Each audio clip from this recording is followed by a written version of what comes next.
Barbie Forteza inamin sa publiko ang patungkol sa kanila ni David Licauco. Ano ito ating alamin?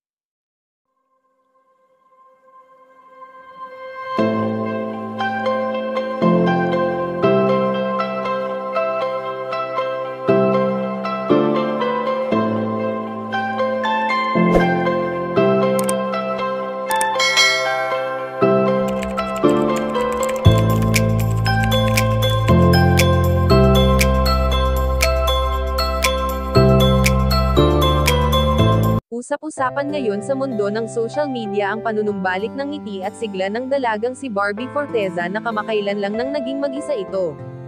Ang paghihiwalay ni Jack Roberto at Barbie Forteza ay hindi naging madali para sa kanila, lalo na at nasanay sila na magkasama sila sa lahat ng pagkakataon na naging masaya sila sa piling ng bawat isa.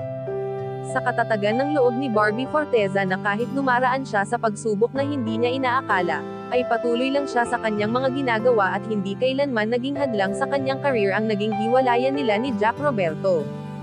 Bagamat marami pa ring haka-haka ang nagsisilabasan sa social media na prank lang di umano ang kanilang paghihiwalay, gayong isinapubliko na ito ni Barbie Forteza noong kapapasok lamang ng taong 2025.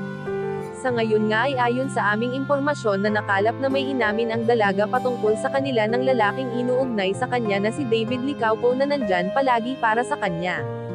Ayon sa balita ay kailan kaya ulit sila magsasama ng kanyang ginoo na si David, at masayang inamin ni Barbie Forteza na very soon di umano ay muli silang magsasama na dapat nating abangan. Sa kung anong busy ng dalaga sa kanyang mga trabaho ay hindi naman ito nakakalimot upang magpasaya sa mga taong nandyan palagi para sa kanya. Kayo mga kachika, anong masasabi nyo dito? Please leave the comment and don't forget to subscribe.